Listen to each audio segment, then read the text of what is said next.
And then we get to this, the case for significant numbers of extraterrestrial impacts through the Holocene. The 10,000 year section, right, that we're in now. So how many? Humanity experienced more than 500 cosmic impacts during the last 10,000 years. Now what I want to know is, why isn't Al Gore talking about this? Why is the entire focus of our climate change research on 0.0008% CO2 enhancement when we're ignoring this?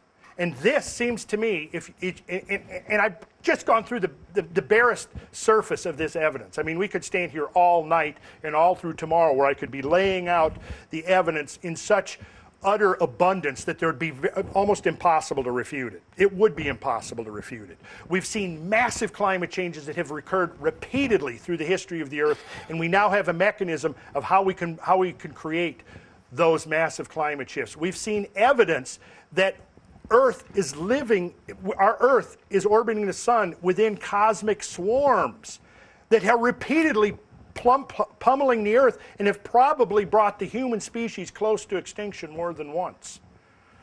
The last time being perhaps 11,600 years ago with the sinking of Atlantis, which is another lecture I really would love to do with you guys, because it's really interesting stuff. But my point here is that this is not receiving the attention that it deserves. It's way down on the list of priorities. Yes?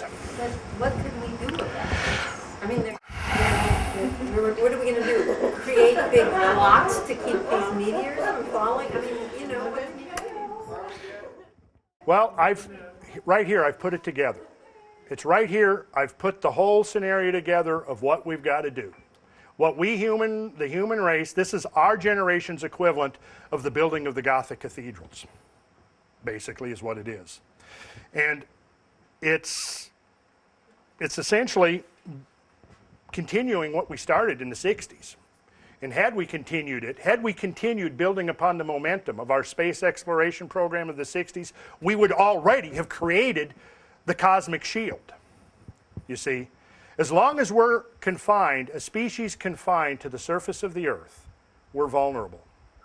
But the whole tradition, sacred tradition of the Holy City is a blueprint for building a cosmic civilization granted to us by the gods, whose symbol is the all-seeing eye. With the instructions that you guys down there, you've got a job to do. You're like St. George and St. Michael, protecting the beautiful maiden, which is the blue jewel of the earth from the cosmic dragon. That's your sacred mission, because no other species on earth can do it. Only you guys can alchemically take the raw materials provided by the earth and create a cosmic civilization that can then bring the earth past that threshold where for 4.6 billion years the earth has been vulnerable. And now we have it within our means to bring the earth to a condition of invulnerability. Cosmic arcs. This is a whole story right here. This is the whole story that I would love to show you, and it's going to be the next topic. But basically here it is. I've outlined, based upon the modern cutting-edge science coupled with the ancient sacred traditions, to show that the blueprint for our future survival exists. And all we got to do is get up off of our asses and get to work.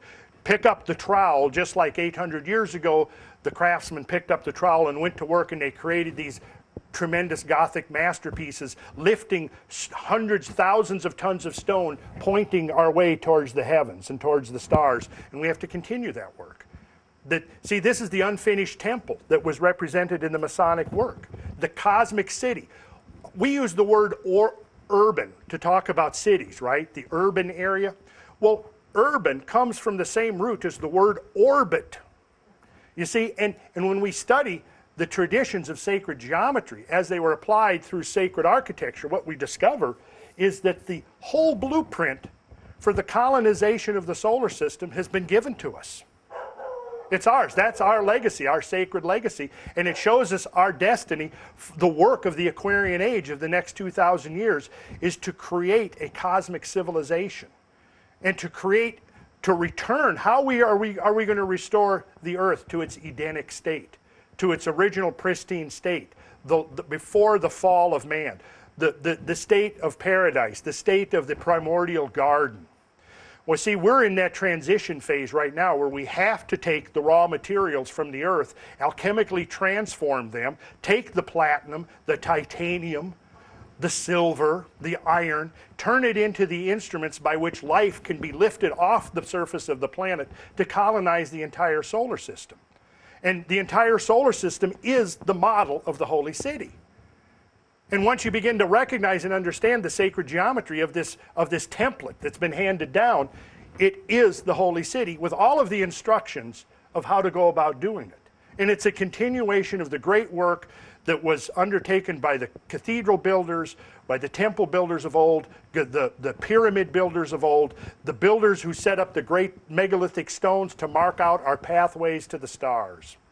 That's our destiny, is to become a cosmic species. And if we fail at that destiny, we will go the way of the woolly mammoths and the dinosaurs, and we will become extinct. And Earth's environment, this pristine, wonderful, magical environment that is here on the earth now, will suffer consequences so unimaginably violent and severe that not even an all-out nuclear war would come close to doing the kind of devastation that I'm trying to show you and teach you about right here.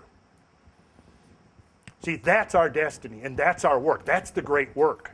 And you see, what the masters of old understood was that the outer work and the inner work were the same.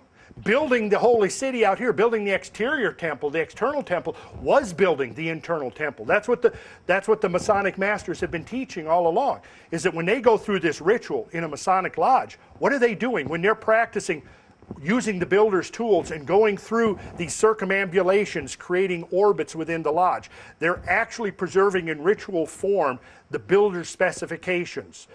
When they talk about laying the cornerstone for the future civilization, they're talking about planting the first beachhead in cosmic space. And when we go to cosmic space and human beings begin to experience the perception of the earth from cosmic space, what do you think it's going to do to our consciousness? That's a subject for another lecture too, because already enough humans have gone to space so we can begin to see the profound effects it's having on human consciousness. It's no coincidence that the icon of the environmental movement was a photograph of Earth taken during Apollo 11 on the return from the moon. That's no coincidence. Just that photograph of the Earth hanging in space changed human consciousness.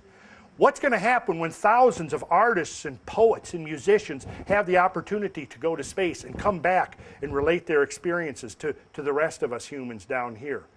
You see, part of our destiny is to expand to this cosmic consciousness, literally. And as we expand outwards, as the Masonic masters understood, we're also expanding inwards. The outer journey has a reflection which is an inner journey as well. So we don't do one without the other. It's not like, oh, we go out here, we build rocket ships and go out here when really we should be doing a spiritual journey. No, they're not mutually exclusive. They're the same thing. Exactly the same thing. That's why we used to talk about going on trips. Remember how we used to talk about going on? Well, yeah, that's the whole point of the age of Aquarius.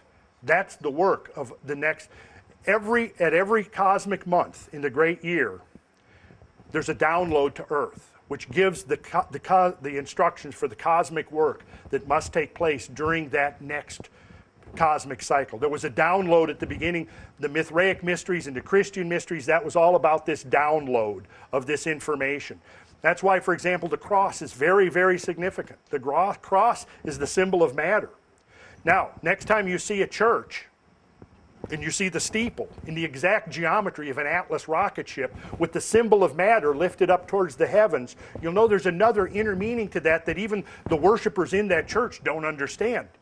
But nonetheless, they're presenting that symbol out there. It's ubiquitous everywhere, because the symbols of the great work are everywhere about us. And all we have to do is cultivate the eyes, and we will see that all about us are the remnants of this ancient tradition, showing us the way into our future.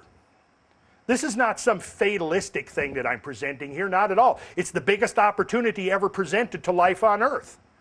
And if I went through and started showing you the rest of this, you'd soon discover that all of the things that we're right now doing on Earth, you know, the extraction of fossil fuels from the ground, well, as it turns out, you know, when we move into space, the objects that are the most threatening to us in the future actually turn out to be the easiest to get to. They're easier to get to than the moon. All we have to do is discover them, map their paths around the sun, their orbits around the sun. And we should have, if we had been following the timetable that was originally set out in the 1960s, we would have had permanent bases on the moon by the 1980s. One of the most powerful places to track and map the cosmic environment of the solar system would be from the moon. And we could have done that already, but the will and the vision was lost. You know, we started out strong in the 60s and we had a vision. And I see it was no coincidence that those of us who were experimenting with psychedelics and with meditation and going on the inward journey were doing this at the very same time that humanity is extending their reach into space. And that those astronauts, just down-to-earth practical men, went out there and came back visionaries. Came back visionaries. That's not a coincidence that all that was going on at the same time. It's no coincidence that people like Timothy Leary saw clearly that our destiny, the future destiny of mankind was space, the high frontier, the cosmic frontier. And I think the Egyptians were pointing our ways to the stars as well. I think all of the ancient cultures were. That's why they created star maps. The whole surface of the planet is a gigantic star map, if we know how to reassemble it. And it is pointing our way to our cosmic future. And if we succeed in that, Earth can be restored to its pristine condition as the garden spot of the solar system. And it can provide us with the prototype for the worlds that we can build out of the raw materials and energy resources that the cosmic matrix has provided to us. Everything we need to build the holy city is out there. The energy, if we set up a solar collector out in the orbit of the moon, in any given time, it's going to be collecting roughly 10 times the amount of energy that the same solar collector would be collecting set up in Death Valley on a clear day in the middle of the summer at high noon. See, it's out there where solar energy is going to become the viable energy source for powering an industrial civilization. You see, we should already be well underway of removing our industrial base from the planet. But again, we dropped the ball. We lost the vision. So it's time to reignite this vision.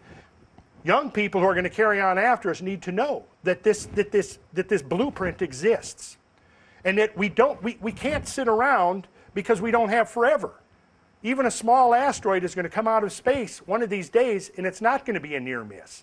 And what's going to happen is we're going to find ourselves right back in the Stone Age, and like Sisyphus, trying to roll that boulder to the top of the mountain, and it rolls right back down again. Civilization, like the Masonic image of the broken column with the Virgin weeping over it.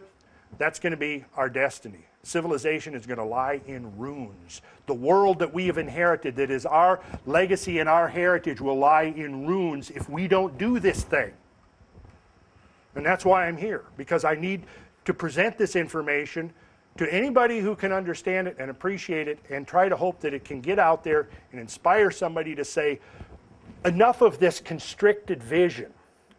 You know, we need to move beyond having wars amongst ourselves. We don't need another, tell Obama, we don't need another $106 billion for the war in Afghanistan. We don't need that. That's taking the resource base that we have to work with and squandering it.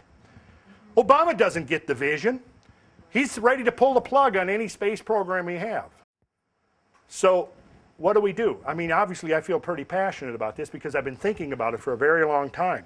And back in the 70s, when I first became aware of the possibilities of humankind moving into space, I would talk to this about people. When Gerard O'Neill first came up with his vision of building orbiting space colonies using the raw materials of the very asteroids that could strike Earth and annihilate the ecosystem of Earth, when he first proposed that, I was totally electrified by the idea, and I would share it with people. And we're talking 30 to 35 years ago, and the common response that I would get is this: well, why should we be wasting our resources going out to space when we've got all these problems down here? Well, in 35 years, I haven't seen anybody come up with a viable solution to all of the problems we have down here. I'm waiting for it. I haven't seen it. And I don't think we're going to solve the problems down here until we expand to where our true domain is, which is much bigger than just this planet.